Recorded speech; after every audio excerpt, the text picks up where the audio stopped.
జై శ్రీరామ్. మల్లాపూర్ మండలంలోని ముత్యంపేట గ్రామానికి ముదిరాజ్ సంఘ భవనానికి 3 లక్షల నిధులు ఎంపీ గారి నిధుల నుండి తీసుకొచ్చి మీకు ప్రొసీడింగ్ ఇవ్వడానికి నా రాష్ట్ర బీజేపీ నాయకులు రఘన గారికి, మా ప్రభారి పి రాజేందర్ గారికి, జిల్లా కార్యదర్శి ఎర్రలక్ష్మి గారికి, ముదిరాజు యువకులకు, సంఘ సభ్యులకు, మా భారతీయ జనతా పార్టీ గ్రామ శాఖ అధ్యక్షునికి, బూత్ అధ్యక్షులకు, బీజేపీ కార్యకర్తలందరికీ నా యొక్క నమస్కారాలు తెలియజేస్తున్నాను. భారతీయ జనతా పార్టీ గ్రౌండ్ లెవెల్లో మన మల్లాపూర్లో చాలా విస్తరించిపోయింది. ఏ మాత్రం భయపడకుండా పార్టీ కోసం ఖచ్చితంగా పనిచేయాలి. మీ అభివృద్ధి ఏదున్నా కానీ మేము చూసుకుంటాం. ఎంపీ గారి ద్వారా, మోడీ ద్వారా ఇప్పుడు చాలా అభివృద్ధి కార్యక్రమాలు జరుగుతున్నాయి. ఇప్పుడున్న గవర్నమెంట్ ఖాళీ నోటి మాటలే ఉన్నాయి కానీ అభివృద్ధి లేదు.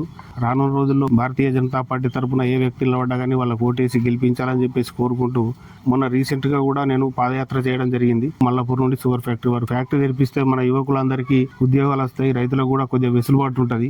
వరి, మొక్కజొన్న, పసుపు వీటితోటి రిస్క్ ఎక్కువ ఉంది. చెరుకుంటే వెసులుబాటు అంటే కొద్ది స్థిరం అనేది ఉంటుంది రైతుకు అని చెప్పి ఆ ఫ్యాక్టరీ తెరిపించాలని చెప్పి నా వంతు ప్రయత్నం చేసిన. సమస్యల గురించి కొట్లాడే వ్యక్తిగా నేను ముందుంటా అని చెప్పేసి మీ అందరికీ వేదికగా చెప్తున్నా. ఎవరెవరికి అర్హులై ఉండి ఇంద్రమిల్లు రాలేవో వాళ్ళ గురించి కూడా పెద్ద ఎత్తున నేను మల్లాపూర్లో కానీ లేకపోతే మొగిలిపేటలో, ముత్యంపేటలో ఎక్కడో ఒకడ ధర్నా చేసి వాళ్ళకు కూడా మేలయ్యే ప్రయత్నం చేద్దాం.